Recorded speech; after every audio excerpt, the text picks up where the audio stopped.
इंदौर में पर्यावरण संरक्षण को जन आंदोलन बनाने की दिशा में एक और अनूठी पहल देखने को मिली। एक पेड़ मां के नाम अभियान के तहत ऐतिहासिक राजवाड़ा पर विशेष जन जागरूकता कार्यक्रम आयोजित किया गया, जहां गीत, संकल्प और जन भागीदारी के माध्यम से लोगों को पौधारोपण के लिए प्रेरित किया गया।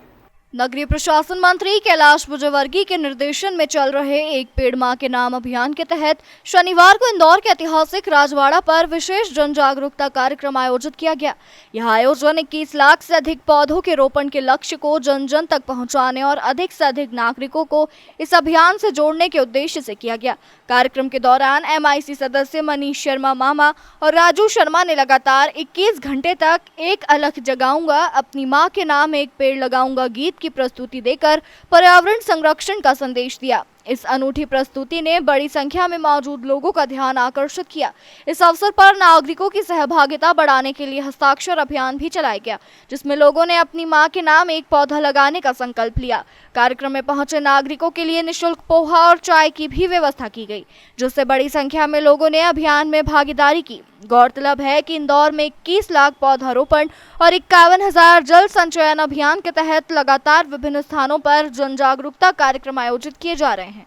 मित्रों, आप सभी जानते हैं कि कल से हमारा वृहद वृक्षारोपण कार्यक्रम चालू हो रहा है। हमारे देश के यशस्वी प्रधानमंत्री नरेंद्र मोदी जी ने एक पेड़ मां के नाम लगाने का आह्वान किया है।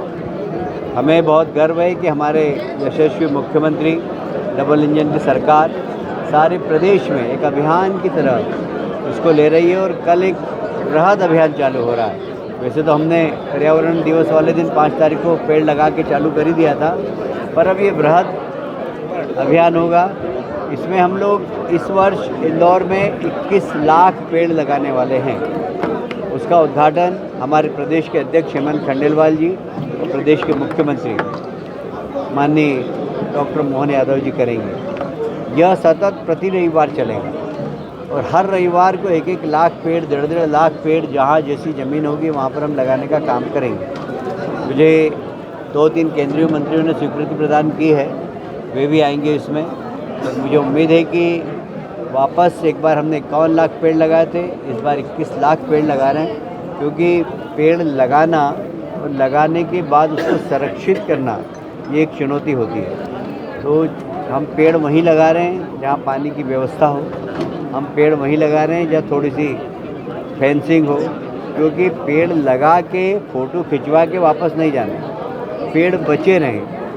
मुझे गर्व है कि आप सब ने भी पेड़ लगाए थे, पत्रकारों ने भी, पूरी इंदौर की जनता ने पेड़ लगाए थे। 40-50 हज़ार लोगों ने जाकर वहाँ पेड़ लगाए थे और एक 24 घंटे के अंदर 21,40,017 पेड़ हमने लगाए और एक वर्ल्ड रिकॉर्ड है।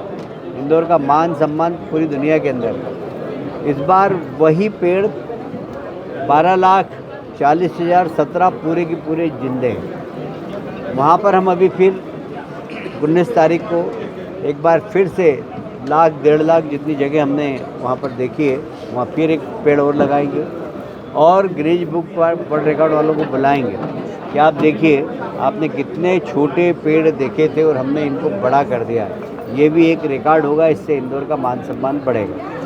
बाकी अन्य स्थानों पर भी जहाँ जहाँ हमें ज़मीन मिल रही है, कुछ फॉरेस्ट की ज़मीन है, कुछ राजस्व की ज़मीन है, कुछ नगर निगम की ज़मीन है और कुछ निजी लोगों ने भी कहा है कि हमारे यहाँ भी लगा दीजिए। कुछ यूनिवर्सिटीज़ हैं जिन्होंने कहा कि आप हमारे परिसर में आके लगा दीजिए। तो ऐसे सब स्थानों पर हम पेड़ लगाएंगे। अभी टारगेट हमारा 21 लाख का है, पर 21 लाख से ज़्यादा संख्या भी हो सकती है। उसी प्रकार पानी बचाओ। एक समय था मालवा में, एक मालव धरती गहन गंभीर, डग डग रोटी पग पग नीर।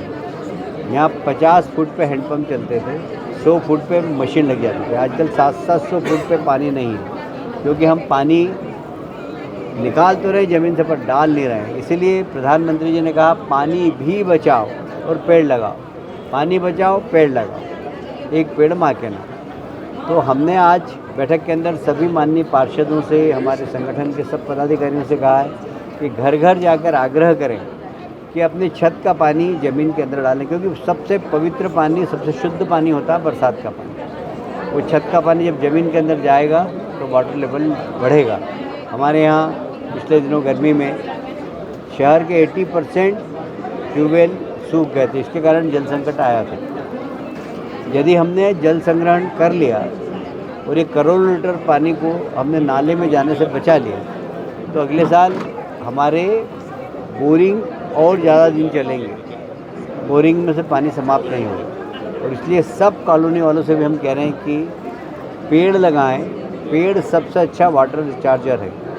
तीसरा एक महत्वपूर्ण काम है कि हमने कैबिनेट में एक निर्णय पारित किया है कि जितने बगीचे हैं वहाँ 25% डेंस फॉरेस्ट करें। तो हम डेंस फॉरेस्ट करके पेड़ लगाने का काम भी करेंगे। इन तीनों दिशा में हम लोग काम करने वाले हैं। इतना ही निवेदन करना है। इसलिए प्रदेश अध्यक्ष जी को इतनी ऊंची बात करना नहीं चाहिए, इतने घमंड से बात करना नहीं चाहिए, अपना घर देखना चाहिए। और बड़ी बड़ी बात करते हैं जब उनके छोटे भाई ने स्वयं ने स्वीकार किया और वो मतलब उन्होंने कहा अब तो मैं शराब भी नहीं पीता, इसमें तो शराब भी पीते थे, ड्रग्स भी लेते थे। अब ठीक है, उनका निजी मामला है, इस पर मैं कोई टिप्पणी नहीं करूँगा, पर उन्होंने स्वीकार ही कर लिया, उस पर क्या टिप्पणी। जीतू पटवारी आरोप लगा रहे हैं कि डराने के लिए ये राजनीति की जा रही है, वो एक साइकिल यात्रा निकाल रहे हैं, इसलिए उसके पहले बीजेपी हथकंडे अपना। नहीं, इससे क्या फ़र्क पड़ता है? राहुल गांधी ने इतनी लंबी यात्रा निकाली, देश को क्या फ़र्क पड़ा? फ़र्क पड़ता है क्या? जब उनके नेता की यात्रा निकालने से कोई फ़र्क नहीं पड़ता तो उनकी साइकिल चलाने से क्या फ़र्क पड़ता? वो तो रोज़ ही साइकिल चलाते हैं, क्या फ़र्क पड़ता है? नहीं, मनीष मामा हमेशा कुछ अनोखा करते हैं। इस बार उन्होंने 21 घंटे लगातार वहाँ पर गीत संगीत का कार्यक्रम होगा, पोहे वहाँ लोगों को निःशुल्क मिलेंगे और चाय निःशुल्क मिलेंगे। और इस हिसाब से एक अवेयरनेस अभियान है। और जो गीत लिखा है उन्होंने खुद ही लिखते हैं, वो खुद ही गाते हैं, खुद ही गीतकार है, खुद ही गायक है, खुद ही संगीतकार है और बड़े अच्छे सरल भाषा में लिखा। आपने भी सुना होगा, मैंने भी अभियान सुना एक बार कि पेड़ लगाऊंगा और माँ के नाम से पेड़ लगाऊंगा, उसको संभालूंगा, जैसे माँ संभालती बेटे को वैसा पेड़ को संभालूंगा और धरती को गर्म होने से बचाऊंगा। मतलब एकदम सीधा संदेश है उस गीत के माध्यम से। तो मैं मनीष जी को धन्यवाद देता हूँ कि उन्होंने अवेयरनेस के लिए बहुत अच्छा कहा। देखिए, पार्टी के अंदर डेमोक्रेसी है, कार्यकर्ता अपनी अभिव्यक्ति करता है, पर भारतीय जनता पार्टी कार्यकर्ता इतना अनुशासित है कि एक बार उनसे बिठा के बात कर लेंगे तो सब बैठ जाएंगे और आशुतोष तिवारी भारी वोटों से जीतेंगे। मैं भी से भविष्यवाणी करता हूँ। नरोत्तम जी समर्थक जो है वो नाराज बताए जा रहे हैं। नरोत्तम जी ने वो सब कर लेंगे साहब, ये तो हमारे लिए बहुत छोटी बात है। पार्टी इस प्रकार की सोच समझ के निर्णय लेती है और इसलिए हम डंके की चोट जीतेंगे।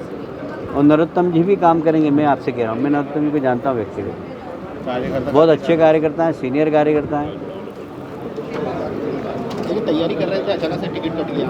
अरे तैयारी तो बहुत लोग करते हैं, तो उससे क्या होता है? कोई सबको थोड़ी 230 सीट हैं और 2000 लोगों ने तैयारी की, तो सबको टिकट मिलता नहीं है। कोई बात नहीं, पार्टी का निर्णय सर्वोपरि है। जो पार्टी ने निर्णय दिया उसका सब पालन करेंगे। नरोत्तम जी का अगर कहीं गुस्से, मेरी बात नहीं, मैंने कल फ़ोन लगाया था 2-3 बार, पर मेरे को मालूम है कि वो पार्टी के बहुत पुराने कार्यकर्ता है, समर्पित कार्यकर्ता है, पार्टी के निर्णय का सम्मान करें। क्या टिकट बदला जा सकता है? देखिए, एक बार टिकट डिक्लेयर होने के बाद पार्टी में कभी परंपरा नहीं रही कि टिकट बदले, इसलिए मुझे नहीं लगता कि इस प्रकार टिकट बदला है। क्योंकि आशुतोष जी भी बहुत अच्छे कार्यकर्ता, हमारे संगठन मंत्री रहे, बहुत अच्छे कार्यकर्ता। इंदौर से नेशन टाइम की रिपोर्ट।